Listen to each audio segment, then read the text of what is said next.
Bismillah ar-Rahman ar-Rahim. In the name of Allah, the gracious, most gracious, ever merciful. Assalamu alaikum. Dear viewers, peace and blessings of Allah be upon you. Welcome to live online lecture organized by the UK Talim Department. As per our tradition, we will start with the recitation of the Holy Quran. Can I request Yusuf Said Ahmedi Sahib to recite portion of the Holy Quran?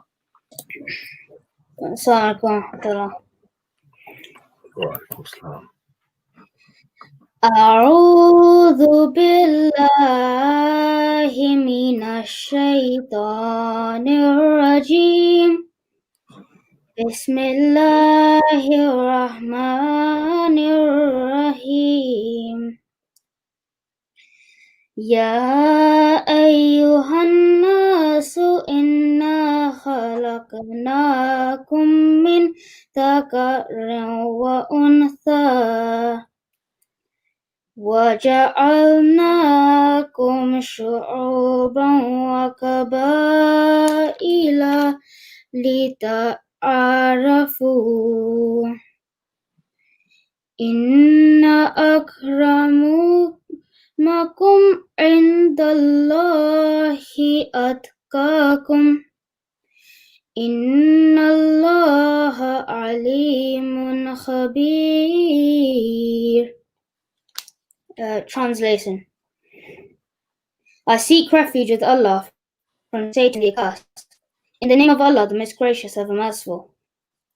O mankind, we have created you from a male and a female, and we have made you tribes and sub-tribes that you may know one another. Verily, the most honorable among you in the sight of Allah is he who is most righteous among you. Surely Allah is all-knowing, all-aware. Jazakallah.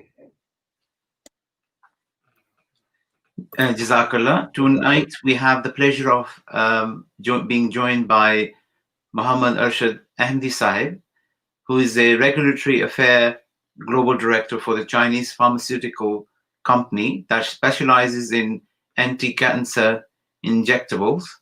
He's currently serving as Secretary Isha'at for the Ahmedi Muslim Association, UK. In 1997, under the instructions of Hazrat Khalifatul Masih IV, Rahimullah, he wrote a book called Rushdie, Haunted by His Unholy Ghost.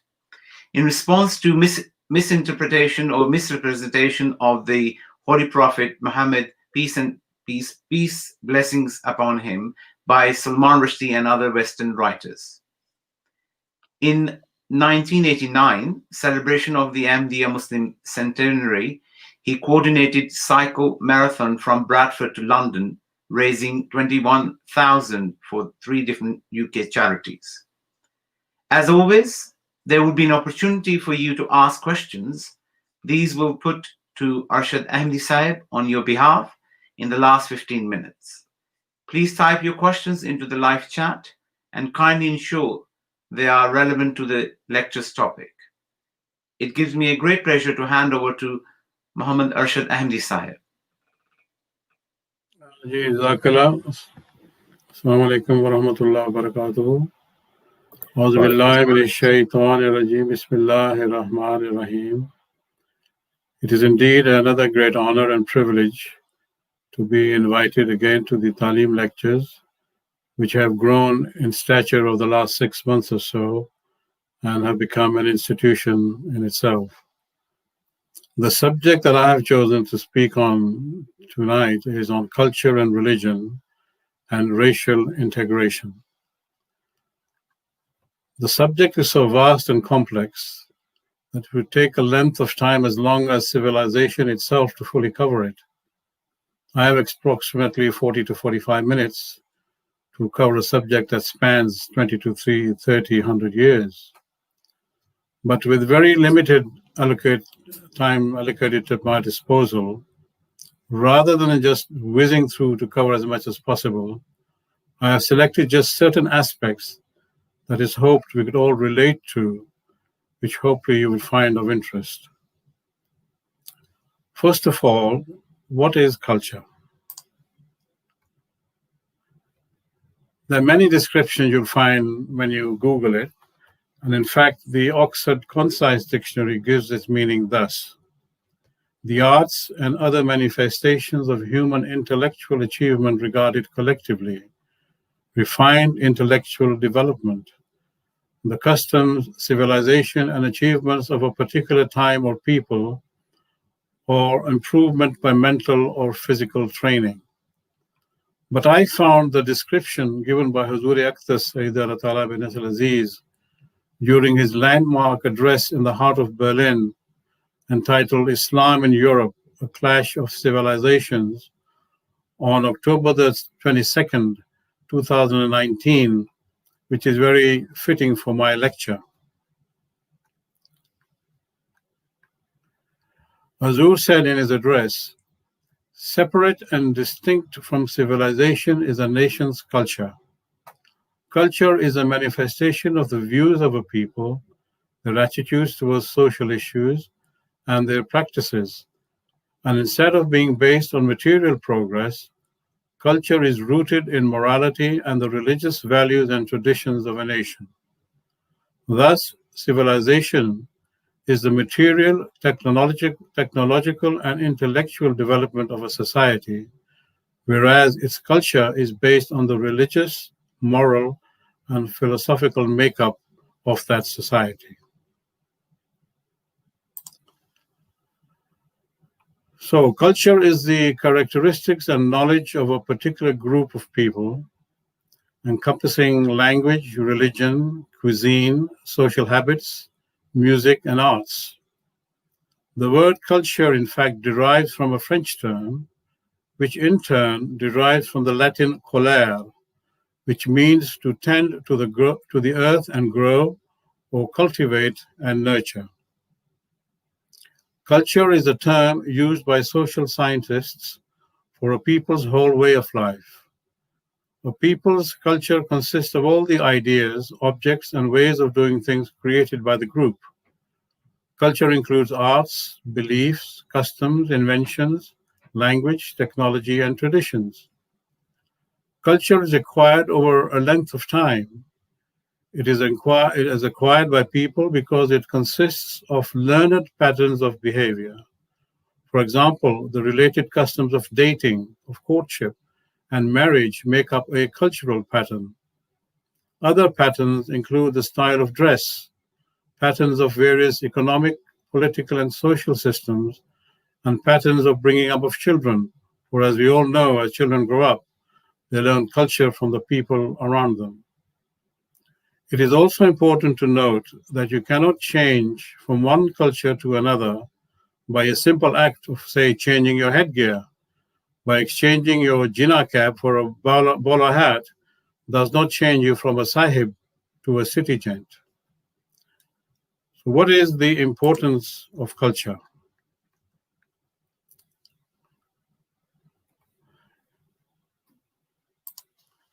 In addition to its intrinsic value, culture provides important social and economic benefits.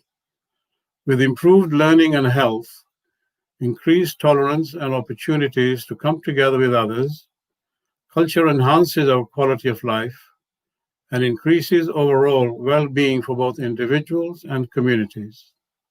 There are other forms of culture like agriculture, which is the science, art, or the occupation concerned with cultivating land, raising crops, and feeding, breeding, and raising livestock, called in a nutshell farming. We also have aquaculture. This is the cultivation of aquatic animals and plants, especially fish, shellfish, and seaweed, in natural or controlled marine or freshwater environments, a form of underwater agriculture. But I will concentrate on mainly the social aspects of culture as we know it. Now, there are different forms of culture. Culture includes the ways that members of a society relate to one another. Human beings could not deal with one another unless culture defined what to do and what to expect. Social life would be impossible without understandings, and practices shared by all. All nations of the world, most tribes, and even small villages have cultures of their own.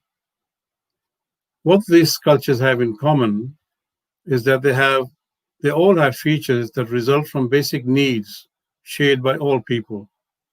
All people have to have food and shelter and means of distributing the food and other goods to all its people. Each culture has systems for assigning powers and responsibility. There's also a way to keep order and settle disputes. Example, a system of police, courts, and prison. Every culture has family relationships, including forms of marriage and system of kinship. A culture has religious beliefs and a set of practices to express them. All societies have forms of artistic expression, such as carving, painting, and music. But cultures differ greatly in their detail from not just one part of the world to another, but even amongst families. For example, eating is a biological and physical need, but what people eat, when they eat, how they eat, and how food is prepared differ from culture to culture. One man's fish and chips may be another man's dal and roti, for example. Now we come to the subject of culture shock. People do not realize how greatly culture influences their behavior until they come across other ways of doing things. Only then can they see that they have been doing things in a cultural way rather than in a natural way. For example, many Westerners believe it is natural to look directly into a person's eyes while talking, but the people of some Asian nations think it is rude to do so. People feel most comfortable with their own culture, and they prefer the company of those who share their culture. When people have to deal with persons of another culture, even small differences in behavior may make them uneasy. This feeling of disorientation experienced by a person suddenly subjected to an unfamiliar culture or way of life is called culture shock. And that is exactly what was experienced by our parents and some of us when we first came to this country. But how the roles have reversed. In fact, we have almost come a full circle. For having lived in Britain for so long, if we were now to return to our birthplaces, we would feel a culture shock of another kind. Maybe not the elders of our families, but certainly our children who have been born and raised in Britain, and the new European Ahmedis also would experience a similar culture shock. For example, in matters of different forms of schooling, having servants in the house, varied forms of transport, for example, a tanga and a rickshaw would seem like a novelty, and cars bustling for space with cows and goats amidst incessant beeping of car horns. Even in matters of food, our children would long for Yorkshire pudding and dumplings instead of aloo gosht and rice, chips instead of bhajiyas, a Mars bar instead of a laddu, and cornflakes and toast instead of a paratha. Even simple day-to-day mundane habits can be culturally shocking, like a simple visit to the bathroom, a daily visit that is experienced by every human male or female, child or adult. It can be daunting to be faced with the peculiar toilet seat or the lack of it. So these are just a few examples of an endless list. Any contact between two societies with different cultures causes change in both societies. Each borrows cultural traits from the other, particularly if a newly learned trait seems better than a traditional one. Prolonged contact between culture brings acculturation, a process in which people of one culture adopts the traits of another. In many cases, acculturation results from conquest.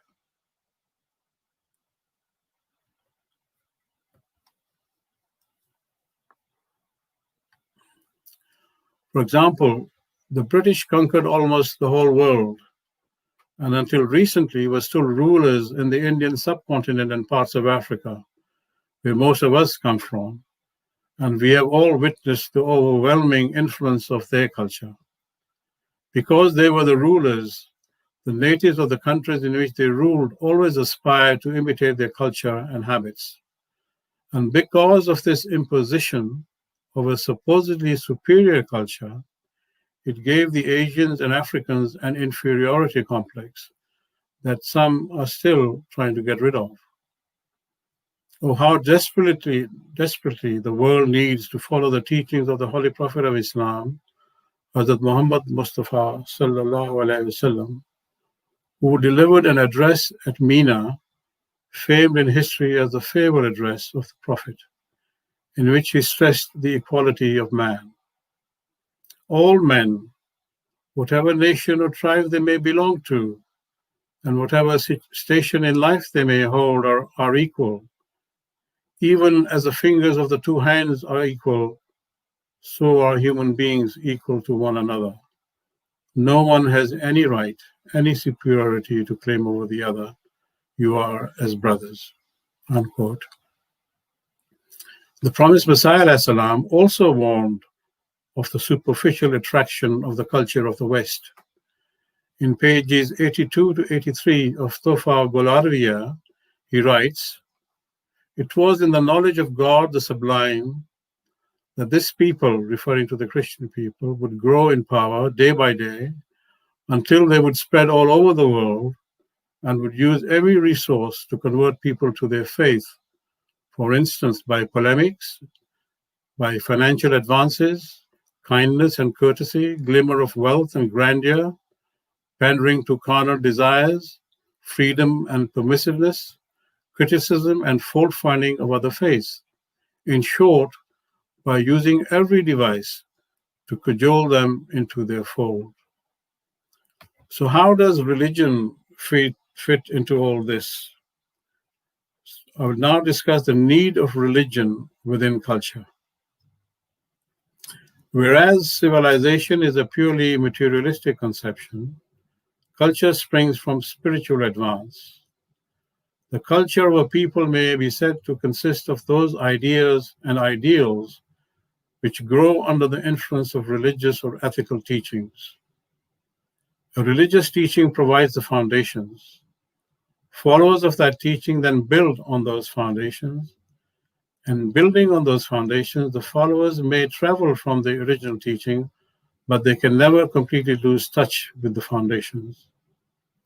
All the previous great faiths and empires have had great followings and have left indelible marks with their civilizations and cultures.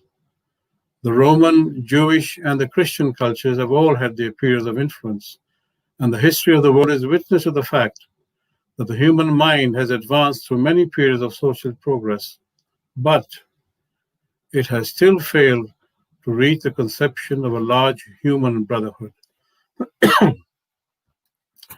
The human mind, like the human body, has had to pass through many evolutionary stages, but until the advent of Islam, it did not reach any kind of finality in spiritual advance. The process and stages through which human civilization and human culture had passed pointed to the fact that civilization and culture are subject to the same law of evolution to which the human body was for long subject. It seems certain, therefore, that human civilization and culture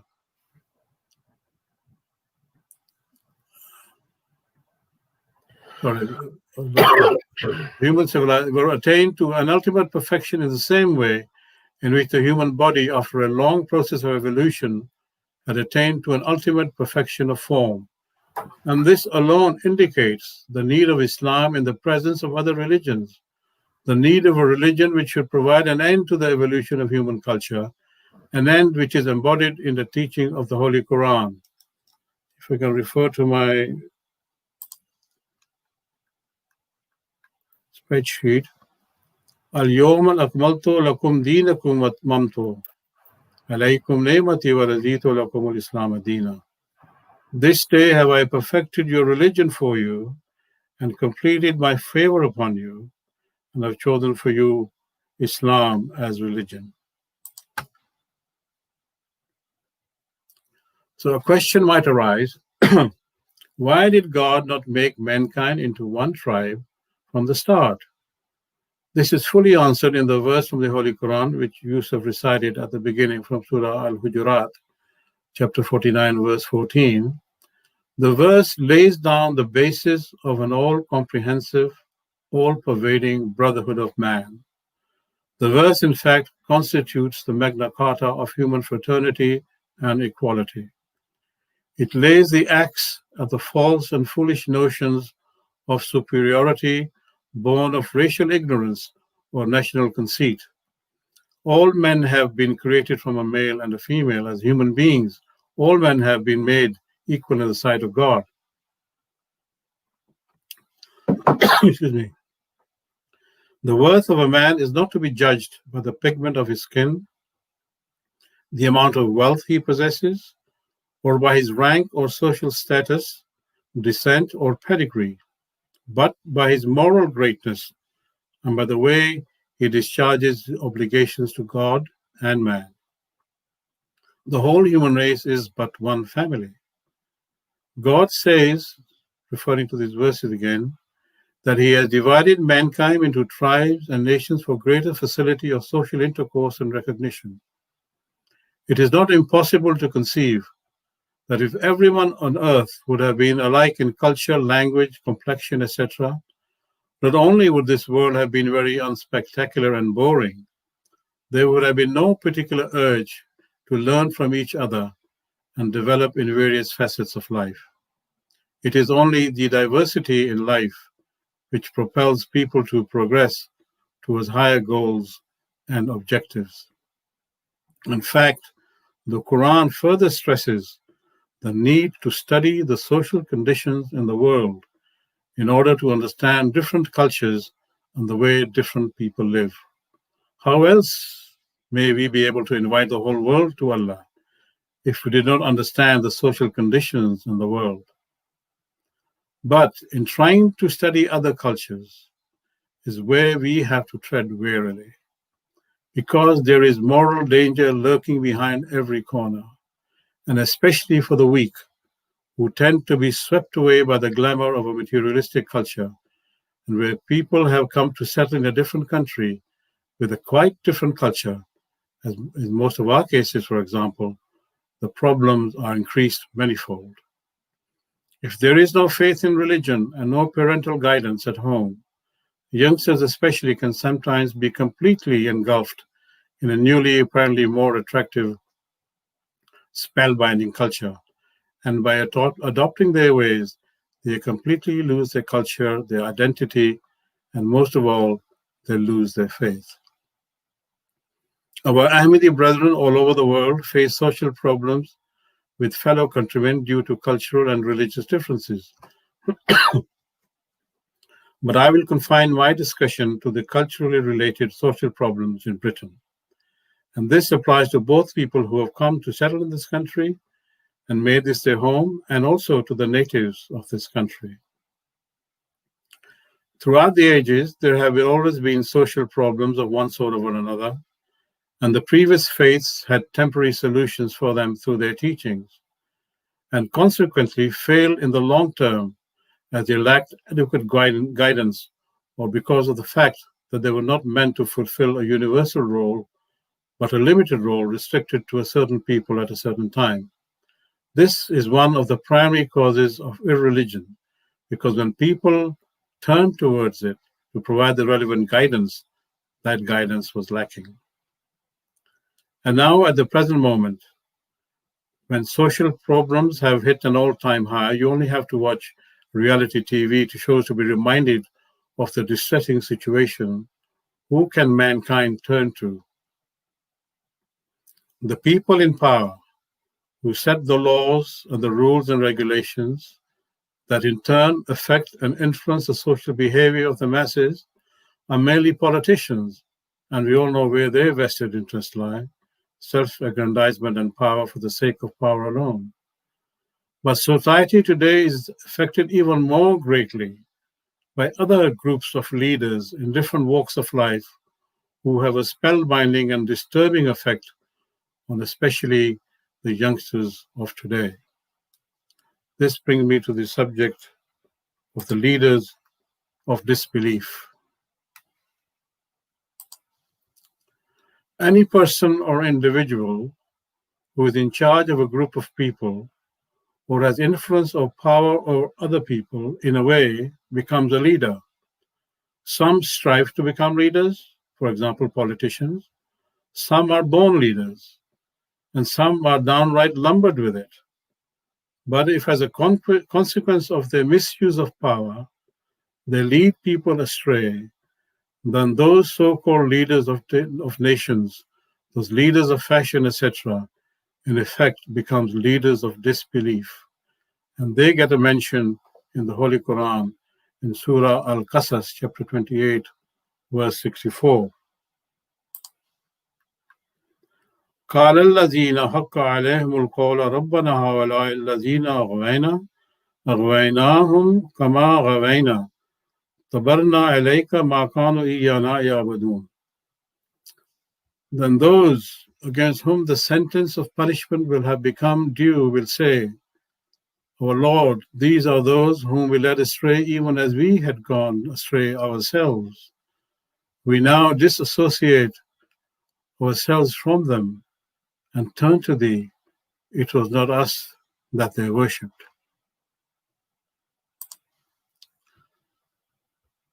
By the sole fact that they have influence over the general public, be they world leaders, political leaders, religious leaders, be they even teachers, judges, youth leaders, or be they even leading pop stars or sportsmen, once they assume leadership, they become infinitely more responsible for their conduct and their behavior in the public eye. The press and media also fall into this category because their effect is perhaps felt even more by all members of the public. How in the Gulf War, the Iraq War, and subsequent wars, they were able to sway the majority of the public opinion in the moral justification of inhumane killing on a grand scale. But the power of television is especially mind-boggling. It is probably the most powerful medium ever invented that influences people. It can make housewives buy almost anything at any price. I'm sure most of the husbands will testify to that. But it starts more innocently with children's cartoons, would you believe? For example, Tom and Jerry, we've all watched it. And how the power of TV can cajole the children, or for that matter, even elders, into cheering for a creepy, squeaky mouse in preference to a cuddly cat. And we all know about that. But it is the glaring publicity to the show business stars that is of grave concern. The films and actors and actresses and pop singers seriously influence, not all of them, some of them, influence the actions of their fans, who imitate the way that they dress, they speak, the way that they generally behave in society. It is a trend for them to change partners almost as frequently as the weather changes in England. Well, please don't get me wrong, I'm not condemning all films and music. I like to see a good film now and then. I like music as well, from Presley to Pavarotti, Mariah Carey to Maddie Hesson, etc., etc. Probably showing my age here. Music can be soothing. It can put you in a good mood or mellow you down. But it is when music becomes an obsession that leads people astray. Some youngsters eat, drink, and sleep music.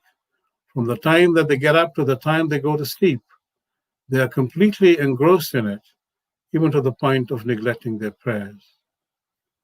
Most of youngsters, especially females, adorn their bedroom walls with pictures of their favorite film or pop stars, follow their every move, listen to every word they say, and before you know it, this seemingly harmless practice becomes tantamount to idol worship and idolatry.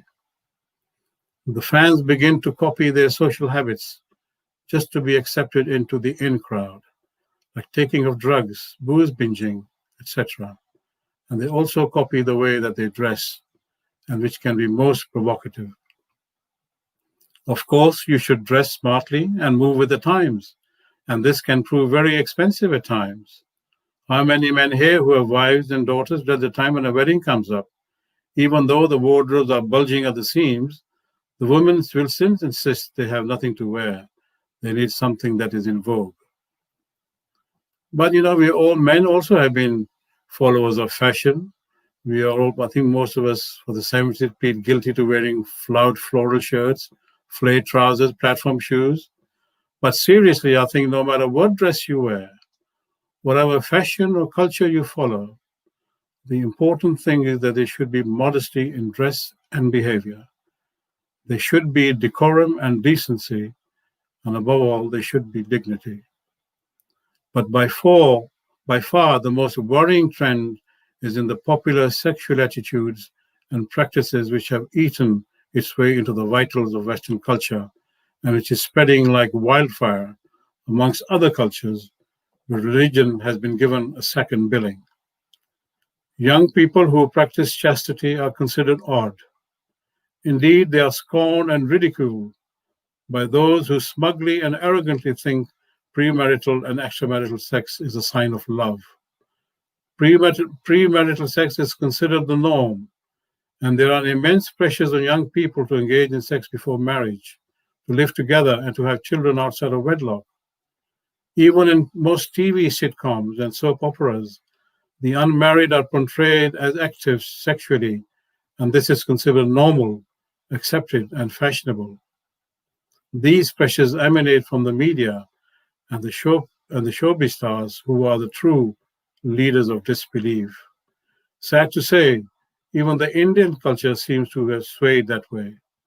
A lot of the Asians who live in Britain tend to watch Indian films and dramas as a means not only for entertainment, but also to keep in touch with their culture and to show it to their children so that family link is not broken. But I'm afraid those days of classical Indian films of cultural repute and songs with meaningful lyrics are no more than gathering dust as archives. This is a classic example of one culture being completely submerged by another, so much so that in trying to imitate the West, the Indians have gone completely overboard. Certainly, these ultra-modern film stars have also joined forces as leaders of disbelief.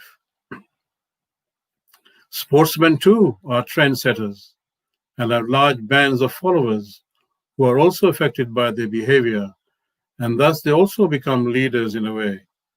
Here are just a few examples of the good, bad, and the ugly found in this category. I'm a tennis fan. I've been following tennis for many, many years, and I had the privilege to see the dignity of the ice cool Bjorn Borg and the gentleman Roger Federer, in complete contrast to the effervescent John "You Cannot Be Serious" McEnroe, who, despite his great talent, will be remembered as the master of tantrums. In snooker, we had the talented Huggins, who called Hurricane Higgins, regarded as the people's champion, but his behavior never took him to the level of greatness. Even in a violent sport like boxing, we had two Englishmen, Henry Cooper and Frank Bruno, who have been great ambassadors of the sport, but there are other boxers who have not displayed their behavior as good as they did. Football is perhaps the most influential of all sports, as it is a national sport and thus has national heroes who the very young fans aspire to and imitate. In the good corner, we have the Pelés, the Beckenbauers, the Lionel Messis, and especially two Englishmen, Bobby Charlton and Bobby Moore, who've all been great ambassadors of sport. But in the other corner, I had a list of them, but I wouldn't like to offend, I'm sure there are youngsters who have fans who are perhaps the naughty boys of football, who literally had the world at their feet, but sadly they have disgraced the sport and have been influential in the decline of the behavior of our youngsters. Perhaps society is also to blame, that it demands of somebody to be famous, they have to be constantly displaying outrageous and abnormal behavior to be accepted. Some revel in this situation, and some are unfortunately swept into it by pressures from the media and the fans. The general behavior of professional footballers, of some of the professional football, leaves a lot to be desired, and this is reflected in the moral decline of the social values of this country. So, with so much disarray and confusion, how are we going to continue to live in Britain, which is now firmly established as our home? We as British Muslims want to be liked. We want to fit in, to succeed, but we want to be Muslims far more. The future for us and for the communities in which we live depends on society's ability to accept our dual personalities. Our children are not going to abandon our faith because of complaints that muezzins calling the faithful to prayer are drowning the sound of church bells. Britain is regarded mostly as a godless society in which Islam provides a spiritual guidance that other faiths no longer offer. In an article written in the 90s in the Sunday Times, and which is still relevant today, Roy Hattersley, a Labour parliamentarian, in challenging the views of Winston Churchill's son on multiracial mix, observed, talking about the Asians in Britain, quote, he says, complaining about the visible signs of their faith encourages their faith, the feeling of moral superiority. He's addressing to the Muslim. And at the same time, increases the fear that they will never be regarded as anything other than unfriendly aliens. The penalty for encouraging their alienation is immense. The responsibility lies as much with politicians who make coded speeches as with music hall comedians who make overtly racist jokes. But the ethnic minorities themselves must take some of the blame. Whatever their other virtues, their public relations are a disaster, the Muslims worst of all, unquote. Certainly, most of the Muslims have been portraying a false picture of Islam. It is not as rigid as it's made out to be. We, as Ahmedi Muslims, should be setting the example by showing respect for the customs and culture of the country that we live in. For example, we should not be going out to the street in our pajamas. We should give due regard for the sentiments of the local people. And we should certainly applaud the good points, which in effect are all Islamic, like punctuality, tolerance, freedom of speech, courtesy, the social welfare system, and the list goes on. But certain sections of the British press are also to blame for portraying a totally false picture of the ethnic minorities, which incites racial hatred and subsequent violence, and which has marred the way to a racially integrated society. We are all aware of the stereotype Paki caricature that are well established. The Quran has set out a way of life for us and offers an answer to every moral and social dilemma. We should be unbending in our determination to preserve our own standards of value and protect our Islamic view of the world. We are no longer paying guests in this country. We are well and truly rooted in this country. Our personalities may not be the carbon copy of a native of the country, but there are a great number of other similarities, like the language that we speak, our sense of humor, our taste in food, music, and dress, and even support for our favorite football, and perhaps political parties that we later regret. But we will never lose our identity or succumb to cultures and habits that go against the teachings of our faith. And the message should be clear to the people of Britain. And as Roy Hattersley very rightly concludes in his article, and I quote, he says, one thing is certain, the Muslim British are here to stay. Stay in Britain and stay steadfastly Muslim in custom and attitude. They will not be assimilated into a secular British society or disappear under a veneer of bogus conformity. We can either celebrate their virtues, build on their strengths, and accept their differences, or we can encourage a climate of suspicion, distaste, and fear. Common sense as well as compassion demands that we rejoice in our new diversity, unquote. We have seen how other races have tried to fit into the Western society, lock, stock, and barrel. For example, the West Indians in England and the Negroes in America. They have the same Christian faith, the same cultural habits in food and dress, the same social habits and the intermingling of the sexes, music and drinking. But have they really integrated? And have they been really accepted into the Western way of life? You only have to pick up a newspaper, see the news on TV to know otherwise. In the past, there have been the Brixton LA riots, which illustrated the harsh reality. In football, the need to eliminate racism has never been felt needed more than ever before, as recent reports have shown. The very recent killing of George Floyd by a Minneapolis police officer, which woke up and shook the world and took the Black Lives Matter movement to unprecedented heights. And amazingly, a few other murders since then, that of Breonna Taylor, for example, really begs the question whether racism has been really eliminated. To add to this woe, the reaction of the President of the United States to refuse to condemn white supremacists. His direct orders to them were stand back and stand by. So, I would like to give you a message given by Hazuri Akhtas.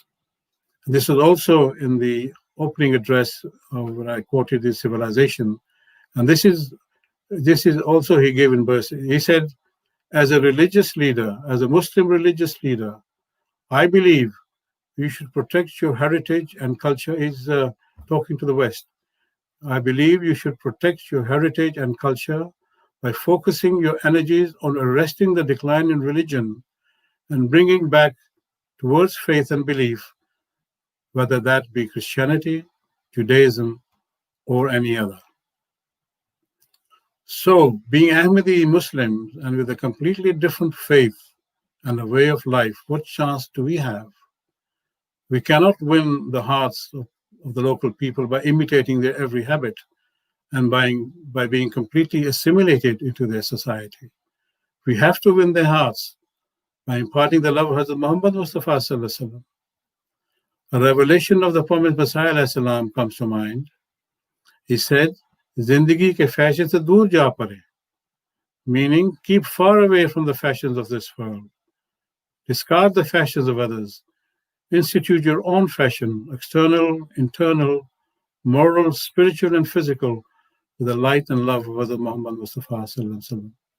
Certainly, we should not be led astray by any leaders of disbelief, and we should not follow in the footsteps of Jews and Christians like Muslims in the time of the promised Messiah Alayhi Salam. In his Khutbah al-Hamiyah, pages 104 to 108, the Messiah warned, quote, of those Muslims who love the ways of the Christians and adopt their habits and are inclined wholly towards them. They imitate their dress, the coats, trousers, and shoes, and their cultural pattern, and all their habits, and laugh at those who differ with them. They marry Christian women and dote on them. A group of them lean towards the philosophy the Christians expound and neglectful in the matter of religion. This can be true of so many Muslims anywhere in the world. There is a need of us to recite the Surah Fatiha again and again, especially Ihdina Sirata Ghayril Maghdubi Alayhim Waladdallin, those who incur Allah's displeasure and those who are completely gone astray. So if we say our 5 obligatory prayers, we recite Surah Fatiha at least 32 times a day, imploring Allah to safeguard against this terrible mischief of being led astray and to keep us on the Sirat al-Mustaqim. So, it seems like a very improbable or long process, but in this regard, there has to be no compromise. We have, alhamdulillah, already started to see new flowers blossoming with so many new English Ahmadis, black and white. They hold a special place in our hearts, for they have become Ahmadi Muslims by choice. By careful consideration and deep thinking, they have sacrificed some of their cultural habits that may seem very difficult to give up for the sake of religion. And most of them have even lost friends, colleagues, and close relatives of their own for the change of faith. Some even have had to lose their wives or husbands or children or parents. How big a sacrifice they have all made. Our own conviction and strength of faith pales into insignificance compared to theirs. How sometimes I wish I had been born a non-Ahmedi or a non-Muslim so that I could also change my faith as they have and receive Allah's special mercy and bounty. But then again, I'm infinitely grateful to God Almighty that I've been born an Ahmedi, and not only in surname, because I would probably not have had the conviction and strength of faith to become an Ahmedi of my own free will as they have. So it is our present duty to accept our new brothers, Ahmedi brothers and sisters in totality, be they white, black, brown, or yellow, be they English, West Indian, Bosnian, or Russian.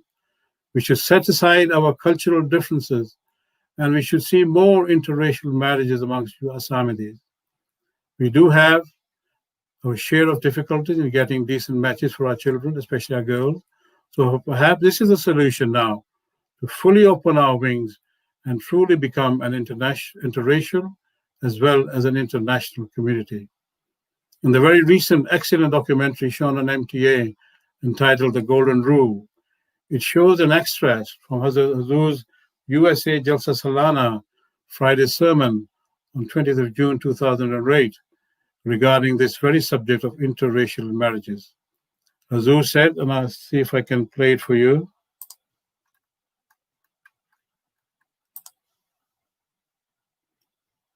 If the Talim team can play that.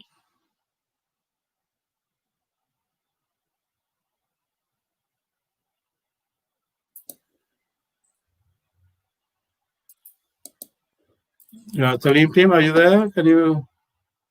No. Yes, we're just about I need you to go to the clip. No, it's not this one. It doesn't bother me. मुझे एक खानदान मिला मुलाकात में यहाँ जिसे देख इंतहा खुशी हुई बेख्तियार अल्लाह ताला की हम के जज्बात पैदा हुए दिल में इस खानदान में अफ्रीकन अमेरिकन भी थे सफ़ेद अमेरिकन भी थे और पाकिस्तानी बहू भी थी एक तो ये ख़ानदान है जो अहमदियत और इस्लाम की हकीकी तस्वीर है बल्कि इनको भी मैंने यही कहा था कि तुम लोग हकीकत में अहमदियत की सही तस्वीर हो क्योंकि अहमदियत तो दिलों को जोड़ने के लिए आई है. So my father was African American. He passed away a few years ago. My mother came from a white Jewish family. And then my brothers, we all have married women that were born or are of Pakistani descent.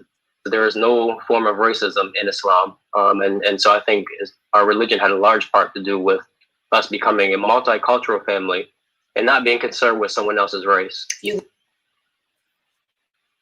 As was my upbringing. Let them hate you if they like, but the hatred would not be made to emerge victorious if you love God.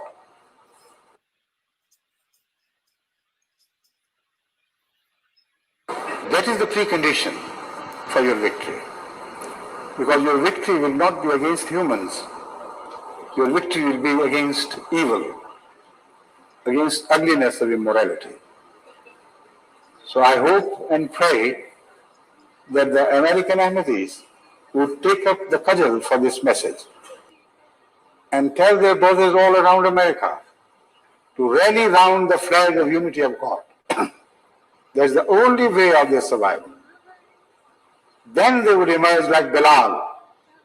You know what happened to him? Team, can you, I think you need to stop that his now. personal comfort.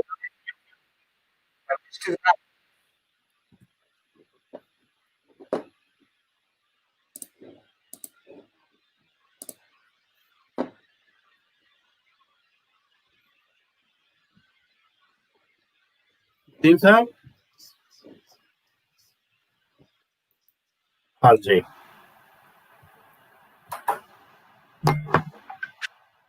Team Sahib, can you hear me? Yes, we can hear you. Switch the video off. This is not relevant to what I had planned to show. Okay. It is off. Yeah, if you can stop it in the background. Can you stop it in the background? It isn't playing, Arshad. not on our end, it's not playing. The team said I'm lost here. What's happening? I'm coming towards the end of my lecture here. I don't know. You'll have to switch off the video. Yeah, the video is off from our side. Maybe it's playing on your side. Okay, it's not I'll continue then. Here. So I think in summation, Ahmedis.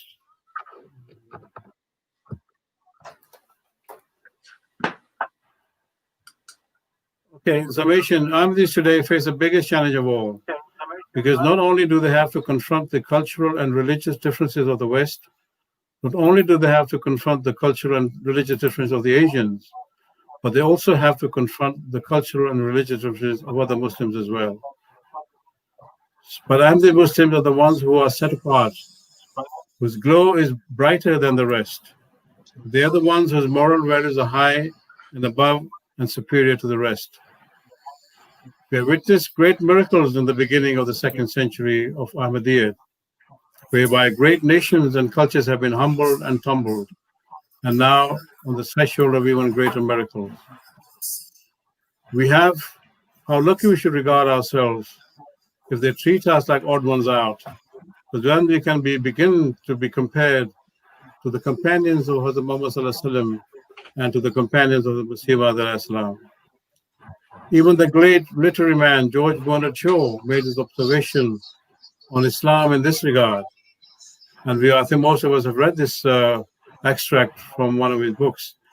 He says, "I've always held the religion of Muhammad in highest esteem because of its wonderful vitality. It is only the religion which appears to me to possess that assimilating capability to changing the phase of existence, which can make itself appeal to every age." This assimilating capability is epitomized in the Islamic institution of Hajj, where millions converge every year to Mecca from different countries, different cultures, different walks of life, different races, different colors, all under the umbrella of one brotherhood as taught by the Holy Prophet himself. But sadly, Ahmadis are not permitted to perform Hajj at present due to some religious differences with other Muslims. But the Jalsa Salana of the Ahmadi movement has international recognition. An African king could be seen eating with a Tangawala from Pakistan. We see children of different nationalities playing with each other, and women of different nationalities talking and exchanging addresses. This is where people come with different garbs. If you can show the different people at Jalsa Salana.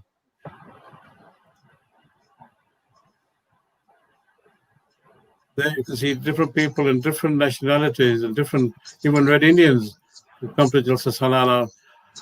This is the way the cultures, no matter how varied, fuse together under the banner of love for all, hatred for none. Love for mankind, and above all, love for Allah. Surah Al-Waqiyah mentions about these gatherings. They will not hear therein any vein of sinful talk, except only the word of salutation, peace and peace. One New English Ahmedi from London, in his first experience of UK Jalsa, summed it as a taste of paradise. If you can taste paradise here on earth, how infinitely better will be the taste of real paradise in the hereafter. Let us pray that we too can be fortunate enough to experience paradise both here on earth and in the hereafter. Observe Ahmedi, the true Islam, in action, and you will know that the dream of Martin Luther King is in fact no longer a dream, but in fact turning into reality. Ameen. Ameen.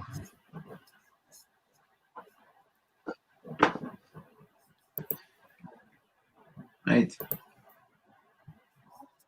Jazakallah Arshad Ahmedi Sahib for an excellent lecture, allowing us to reflect on the diversity of culture from various perspectives. Hopefully our viewers will be appreciating the cultural balance and spiritual priorities in a daily way of life.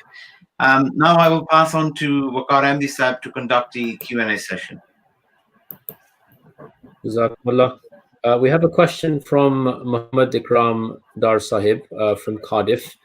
His question is, how can we as a whole break down cultural and social barriers which are primarily responsible for racial discrimination in our society? And he is specific to those who don't believe in any religion. Don't believe in any religion? Well, as I said earlier, that we live in a country where it is mainly a godless society. Hardly anybody goes to church here, and we're living with them. We have colleagues who we work with. Most of them are atheists. Well, quite a few of them are atheists, and we have to show them our example. You know, we have to see, as I said earlier in my lecture, that our example is the key for them. We have to impart the love of Holy Prophet ﷺ to all these people that we come across. You know, I think it'd be easier to converse with an atheist than a hardened Christian, because they are very rooted in their beliefs. And Christians are the atheists are the ones who are still looking. And that's an opportunity for us. But I would also recommend Khalifa Rabi's revelation rationality of how to deal with atheists. And rather than discuss it here, I think I will pass you on to that. Okay. And we have probably time for just one more question. And the question is, how do you know if something that is cultural is not good or moral? You have to leave it to your good judgment. I think our teachings, if you have a conviction in your faith, you know whether that will be acceptable or not. I don't think it should be a difficult decision. You know, you have, when you go socializing with your friends, for example, we used to go after a hockey match to the pub with our local team, but we were culturally acceptable. We drank soft drinks, and they can have their other drink in the same environment. So, you know, you have to know our limits. As long as you know your limits and how you receive your tarbiyat from your parents or from your jamaat, that should put you in good stead. And you should not be fear of being engulfed by other cultures. So, mashallah, there were many complimentary comments in relation to the lecture this evening, to the point that I think, mashallah, it was very comprehensive in itself, and obviously very pertinent in light of recent events in the United States of America, and also indeed Black History Month, which is what is being marked throughout the month of October currently, especially in schools. Just to give you a heads up about the lectures that are happening next week, on Monday of next week, that will be the 5th of October, sorry, not the 5th of October, it will be the 12th of October at 8 o'clock. We'll have an Urdu lecture by Aziz Ahmed Bilal Sahib on the topic of the philosophy of the teachings of Islam, an introduction to that book, and also linking it to the service of Tabligh.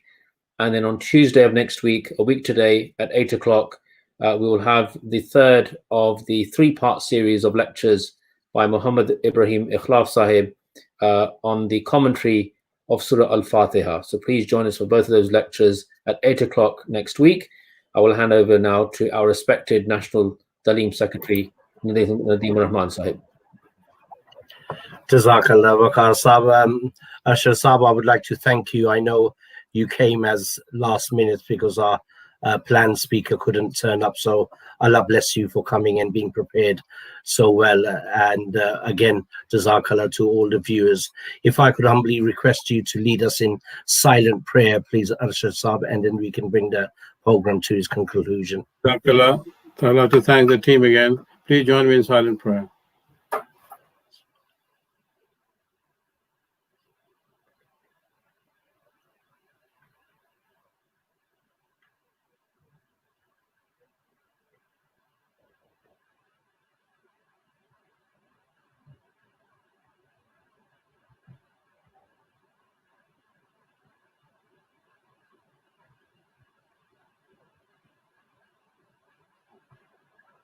Ameen.